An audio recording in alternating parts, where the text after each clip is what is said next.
Alan García está escondido en una madriguera de la Embajada de Uruguay, pero un día antes lo vimos llegar al Perú feliz de la vida, diciéndole imbéciles a los periodistas que lo acusaban de recibir sobornos. ¿Qué ha pasado realmente? ¿Por qué está asustado Alan?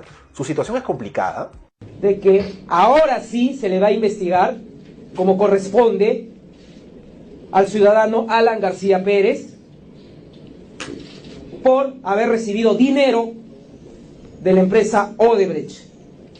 Bueno, sí, es complicada, bastante complicada. Por primera vez en muchos años, un fiscal que lo investiga, pero que lo investiga de verdad, ha conseguido una pista que lo involucra directamente con el caso Odebrecht. Alan es un Houdini de la justicia. Este pata se ha salvado de las investigaciones más alucinantes que puedas imaginar. Sin embargo, los gatos solo tienen 7 vidas y Alan ya se gastó las 7. En este video te voy a contar en facilito nada más el caso completo de Alan García y el Metro de Lima. Antes de empezar, no olvides suscribirte, darme un pulgar arriba, darme clic en la campanita y envíame tus nudes por Instagram. Muy bien, empecemos con un recordatorio súper chiquito. Hace casi 30 años, en 1989, cuando muchos de nosotros ni siquiera existíamos, el joven presidente Alan García cerró un contrato con el consorcio italiano Tralima para construir el tren eléctrico, una de las obras más grandes que prometió cuando estaba en campaña. El costo total de este proyecto fue de 272 millones de dólares, unos 520 millones actuales, pero esto nunca se terminó porque quedó suspendido debido a la crisis financiera del país. Años después, cuando una comisión del Congreso investigó a Ratatouille de Metro 90 por enriquecimiento ilícito, el representante de Tralima, un italiano llamado Sergio Siragusa, dijo que Alan recibió un soborno de poco más de $1 millón a cambio de la obra. Este caso se investigó por un tiempo, hubo documentos que sustentaron la coima, pero al final, como siempre, como suele suceder, todo quedó en nada y Alan quedó limpiecito. Esto que te acabo de contar lo puedes encontrar en este libro, por si acaso, El caso García de Pedro Catariano. Desde que Alan dejó de ser presidente hasta que regresó, o sea, desde 1990 hasta el 2006, esta obra quedó abandonada. El tren eléctrico era un fantasma de cemento. Fujimori y Toledo no hicieron nada por terminarlo porque querían que sirva como recordatorio del desastre que fue el primer gobierno aprista. Pero cuando Alan regresó al poder, gracias al reggaetón de la estrella, esta obra, que pasó a llamarse Metro de Lima, se convirtió en una prioridad. Por mucho tiempo hubo problemas con el contrato, la concesión y todas esas cosas, pero finalmente, en el 2011, solo semanas antes de que termine su segundo gobierno, Alan Damián, con 100 kilos más de los que tenía, inauguró la obra. La historia del Metro de Lima terminaría aquí, si no fuera porque en el 2014 reventó el caso Lavallato. Gracias al destape de Odebrecht, los peruanos supimos que muchos gobiernos, como el de Toledo, Alan, Humala, etc., se entregaron obras a cambio de aportes y coimas, y muchas de estas obras se hicieron con sobrecostos. Así como se inflan los pavos en Navidad, estos proyectos se inflaron para que cuesten el doble o el triple. De acuerdo a este informe de IDL Reporteros de julio del 2016, el Metro de Lima debió costar 2.866 millones de soles, pero terminó costando 4.030 millones. O sea que hubo un sobrecosto de 1.164 millones. Y uno como idiota vendiendo Herbalife para ganarse la vida. La pregunta del millón en esta historia es, ¿quién se quedó con toda esta plata? Si una obra cuesta, por ejemplo, 100 millones y termina costando 200, ¿quién se queda con la diferencia? La respuesta es Odebrecht. La constructora se quedó con el pedazo más grande de la torta, pero para poder tener acceso a estas obras, Odebrecht tuvo que pagar sobornos y aportes de campaña a los presidentes, a los políticos y a los funcionarios que las ejecutaban. Y eso es exactamente lo que se viene investigando desde 2015, cuando Marcelo Odebrecht y sus funcionarios empezaron a confesar todo ante la justicia para no ir a la cárcel. Hace algún tiempo hice este video que resume el caso de Odebrecht en el Perú por completo, pero no te preocupes. Para entender esta historia solo tienes que saber 4 cosas muy sencillas. Que Odebrecht es una constructora que pagaba sobornos a cambio de obras, que tenían una oficina donde administraban estas coimas llamada Departamento de Operaciones Estructuradas o Caja 2, que esta oficina usaba un programa de computadora llamado MyWebDay para llevar las cuentas de las coimas y un sistema de correos secretos llamado Drowsys para que los coimeros puedan comunicarse tranquilos. Y, por último, que durante el segundo gobierno de Alan, Odebrecht estaba conformada de la siguiente manera. Marcelo Odebrecht era el presidente, Luis Mameri era el vicepresidente para Latinoamérica y Angola, Jorge Barata era el superintendente en el Perú y Carlos Nostre era el jefe del proyecto del Metro de Lima. Listo, te acabo de ahorrar 20 minutos y 900 megas, pero igual, chequé el video, pues no seas Willy. En diciembre del 2016, Jorge Barata, cuando ya era colaborador eficaz, le contó a los fiscales brasileños toda la historia sobre los sobornos que pagó Odebrecht para adjudicarse el Metro de Lima durante el segundo gobierno de Alan García.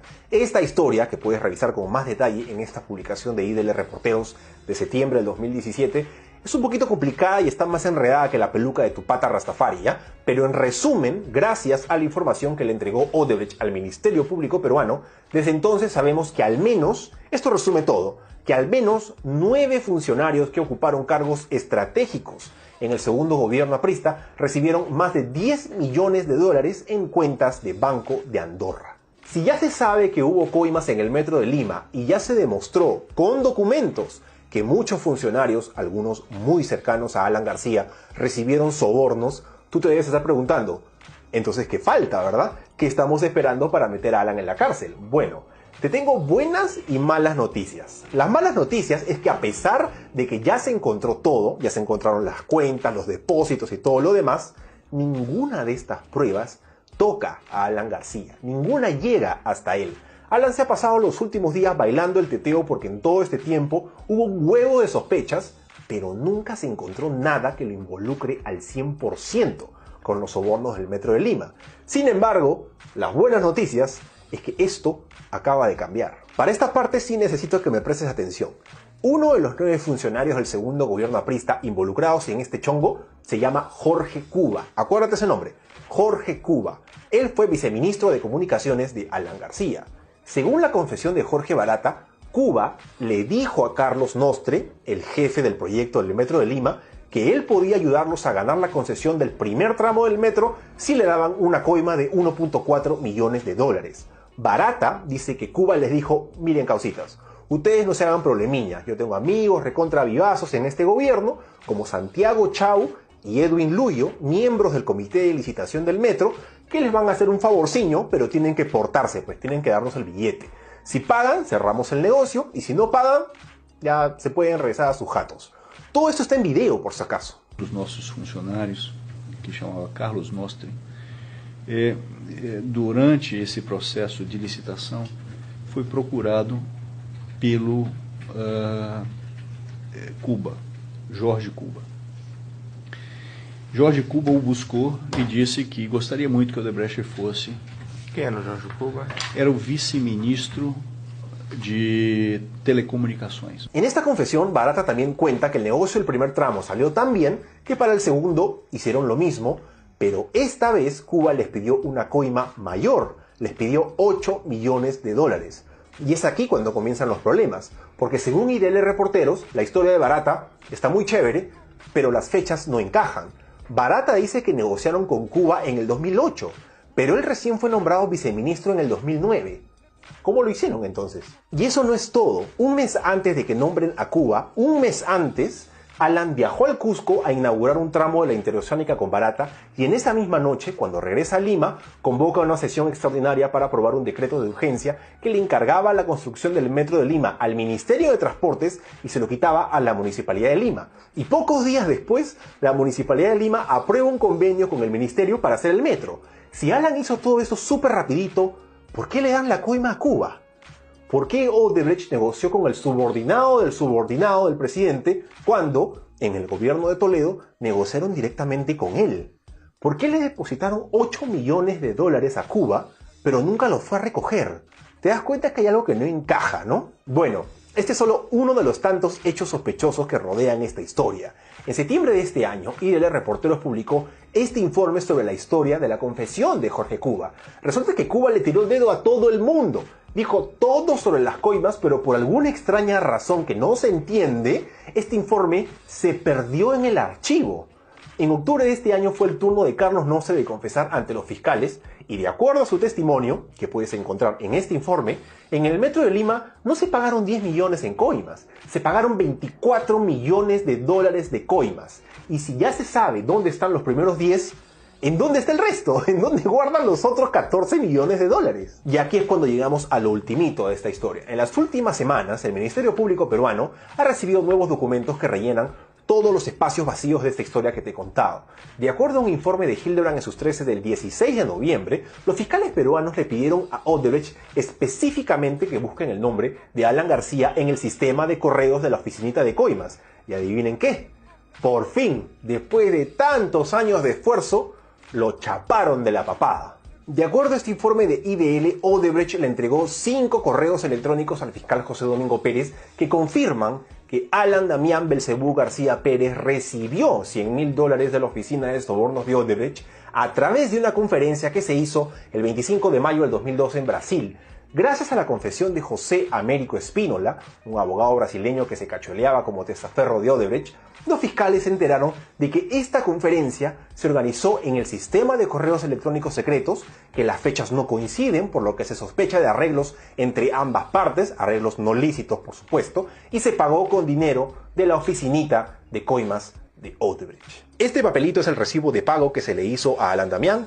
Esta es la constancia de la transferencia de dinero a sus cuentas y esta es una página del contrato suscrito entre Alan y el estudio de abogados de Espínola. El jueves 15 de noviembre, Alan vino al Perú pensando que tendría un interrogatorio huevero con el fiscal Domingo Pérez, pero la audiencia se suspendió ya que el fiscal solicitó que se amplíe la investigación y 2 días después, el juez Carlos Sánchez Balbuena, Carguancho no tiene nada que ver acá por si acaso, aprobó la solicitud del fiscal Pérez para darle impedimento de salida. Alan dijo que no le importaba, que todo estaba bien, que para él no era ningún castigo quedarse 18 meses en el Perú, pero ese mismo día, en la noche, se fue a pedirle asilo político a la Embajada de Uruguay. El Ministerio de Relaciones Exteriores de este país ha admitido a trámite la solicitud de Alan y dice que evaluará el pedido como corresponde. Muchos políticos peruanos y uruguayos se han opuesto a este asilo, pero aún nadie sabe lo que va a suceder. Todavía es muy pronto. En resumen, en esta Navidad del 2018, el Perú entero comerá chanchito al palo. Alan García está realmente jodido. La teoría del fiscal Domingo Pérez sostiene que Alan usó la presidencia para promulgar decretos de urgencia y decretos supremos para favorecer a Odebrecht a cambio de sobornos, y la pista que conduce hacia estos sobornos, hacia estas coimas, están en las conferencias. Así como Keiko cayó por los cócteles, Alan ha caído por las conferencias. Por más que pida asilo, se esconde en un desagüe, se disfrace de Spider-Man para escapar por los techos, Alan cayó. Y como diría Poppy, muy pronto será condenado por la nueva justicia. Difunde la información, comparte el video.